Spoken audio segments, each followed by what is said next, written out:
দর্শক, বাংলা নিউজের মধ্যরাতের সম্প্রচারে সরাসরি যুক্ত করেছি ঢাকা পলিটেকনিক ইনস্টিটিউটের যে আব্দুল লতিফ হল, সেই ছাত্রাবাস একেবারে সামনে থেকে। এবং কিছু সময় আগেই কিন্তু এখানে দীর্ঘ 2 ঘন্টা যাবৎ ধাওয়া পাল্টা ধাওয়া এবং বাকবিতণ্ডা চলেছে ছাত্র শিবির এবং ছাত্র দলের মধ্যে। এবং আধিপত্য বিস্তারকে কেন্দ্র করেই এই যে বাকবিতণ্ডা বা ধাওয়া পাল্টা ধাওয়ার ঘটনা, সেটি কিন্তু ঘটেছে বলে আমরা জানতে পেরেছি। সরাসরি দেখানোর চেষ্টা করছিলাম আসলে যে আব্দুল লতিফ ছাত্রাবাস সেখানে, এবং এখনো কিন্তু এখানে যে ছাত্র শিবিরের নেতাকর্মী তারা অবস্থান নিয়ে আছেন। এবং কিছু সময় আগেই কিন্তু এই এলাকা, অর্থাৎ যে আব্দুল লতিফ ছাত্রাবাস ঢাকা পলিটেকনিক ইনস্টিটিউটের, সেই ছাত্রাবাস কিন্তু উত্তাল ছিল স্লোগানে, বিভিন্ন উত্তপ্ত বাক বিতণ্ডায় একেবারে উত্তাল ছিল। এবং তারপরে দীর্ঘ 2 ঘন্টা ধরে বিভিন্ন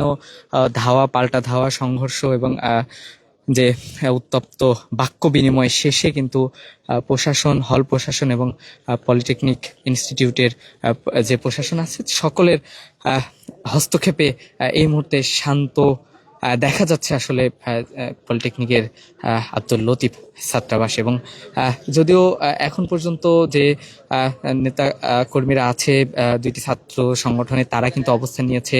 এবং পাশাপাশি কিন্তু কিছু সময় আগে এই যে ছাত্রাবাসটি, সেখানে কিন্তু স্লোগান নিয়ে দিচ্ছিল, পাল্টাপাল্টি যে স্লোগান, সেটি কিন্তু আমরা দেখেছি। এবং যে এই ধাওয়া পাল্টা ধাওয়া বা সংঘর্ষের ঘটনা ঘটেছে, সেখানে কিন্তু বেশ কয়েকজন আহত হয়েছে। কয়েকটি কক্ষে কিন্তু যে তেজগাঁও ডিসি তিনিও কিন্তু হল পরিদর্শন করেছেন। বেশ কয়েকটি কক্ষে এর যে আসবাবপত্র, অর্থাৎ পড়ার টেবিল, বই সহ যে খাটগুলো আছে, সেগুলো কিন্তু একেবারে লণ্ডভণ্ড অবস্থায় ছিল।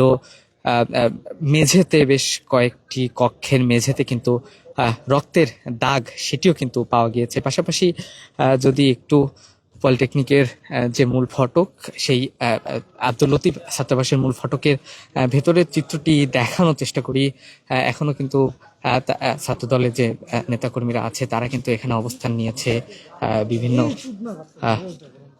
কথাবার্তা কিন্তু বলছে, সেটি কিন্তু আমরা দেখতে পেয়েছি। এবং আমরা আসলে দেখছি এখনো কথা বলছে। আমরা একটু, আমি নিজে নিয়ে আসলাম, বাবা মনে করে ছেলেটাকে, ছোট ভাই ওকে বের করে দিই যাতে কোনো ঝামেলা হইলেও ক্ষতিগ্রস্ত না হয়। ও সেখানে আমার সামনে শুয়ে নাটক করতেছে, সেখানে তো ওরা রুম উল্টাপাল্টা করেন, এটা কি প্রমাণ আছে?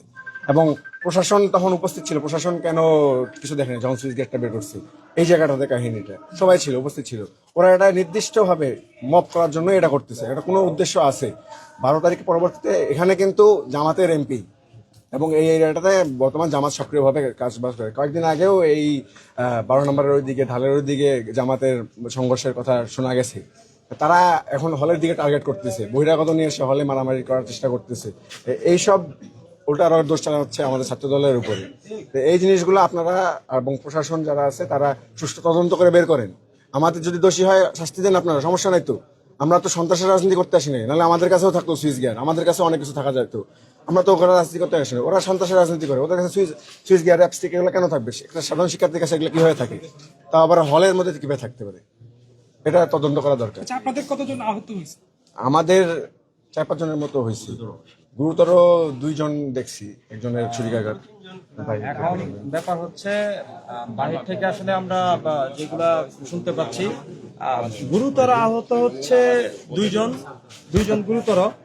একজন ঢাকা মেডিকেলে, যার অবস্থা এটা আসলে আপনারা দেখতে পাচ্ছেন কিনা আমি জানি না, তার অবস্থা এটা।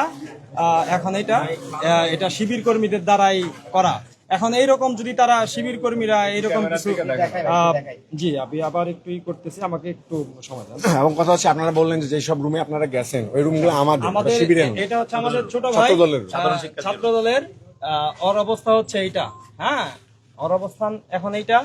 আর অন্যান্য যারা ছেলে পেলে আছে, কেউ মাথায় আঘাত পাইছে, কেউ হাতে, তাদের ট্রিটমেন্ট সময়তে চলতেছে।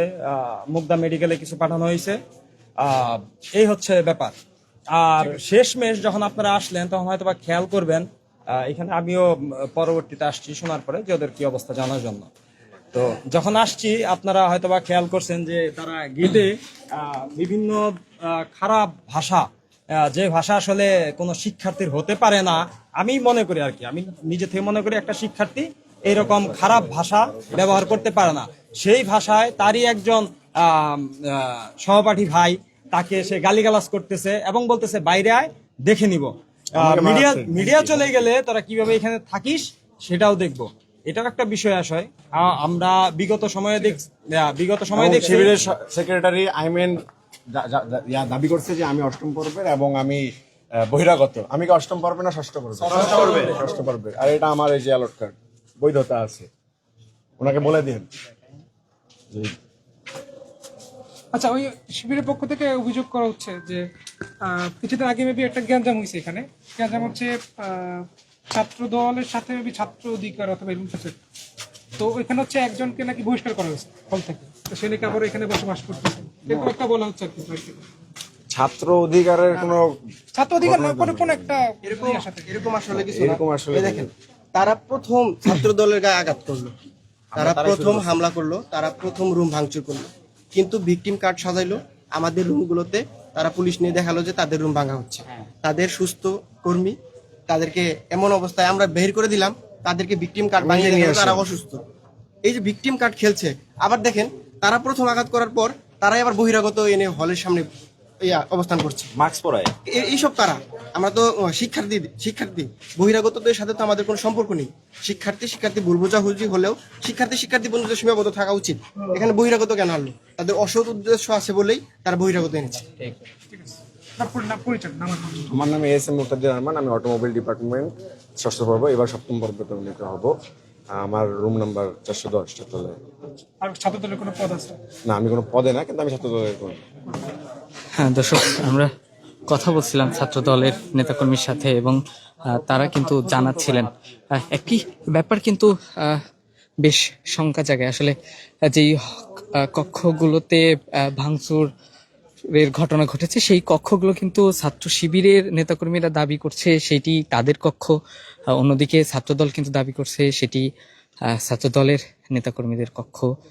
তেমনটি কিন্তু আমরা শুনছিলাম এবং আরেকজনের সাথে আমরা একটু কথা বলবো ছাত্র শিবিরের পক্ষ থেকে।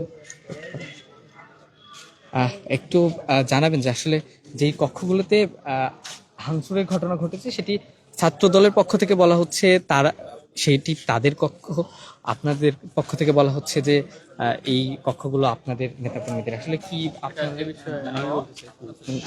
এটা হচ্ছে মানে আমাদের কাছে তো বৈধ মানে অ্যালট আছে, অ্যালটে আমাদের রুম নাম্বারগুলো উল্লেখ করা আছে। আপনার অ্যালট চেক করলেই রুমগুলো কাদের এটা বুঝতে পারবেন। আমাদের কাছে তো বৈধ অ্যালট আছে, আমি আপনার বৈধ অ্যালট দেখাবো। এখন তো আমাদের অ্যালটগুলো রাখছে কিনা রুমে এটাও সন্দেহ আছে। আমাদের রুমে আমাদের সার্টিফিকেট ছিল, আমাদের ল্যাপটপ ছিল, কিচ্ছু নেই। আপনার রুমগুলো দেখে আসছেন, কিচ্ছুই নেই। ভিতরে কারা ছিল আপনারা তো দেখছেন, বাইরে কারা ছিল আপনারা এটাও দেখছেন। বাইরে ছিলাম আমরা, ভিতরে ছিল এরা, তাহলে রুমগুলো কারা ভাঙতে পারে? আপনারা তো এটা মানে খালি চোখে আপনারা আন্দাজ করতে পারেন। এটার জন্য তো নিউটনের সূত্র জানা লাগবে না। ভিতরে ওরা ছিল, বাইরে আমরা ছিলাম। দর্শক, কথা বলছিলাম ছাত্র শিবিরের নেতাকর্মীদের সাথে এবং তারা কিন্তু জানাচ্ছিলেন যে আসলে তাদের যে বক্তব্য সেটি, তাদের যে অ্যালট আছে বৈধ সেটি বলছিলেন এবং তাদের দাবি তারা হলের বাইরে অবস্থান নিয়েছিল যখন সংঘর্ষ বাধে এবং ছাত্র দলের নেতাকর্মীরা হলের ভেতরে অবস্থান নিয়েছিল। সেই বক্তব্য কিন্তু দিচ্ছিল ছাত্র শিবিরের পক্ষ থেকে।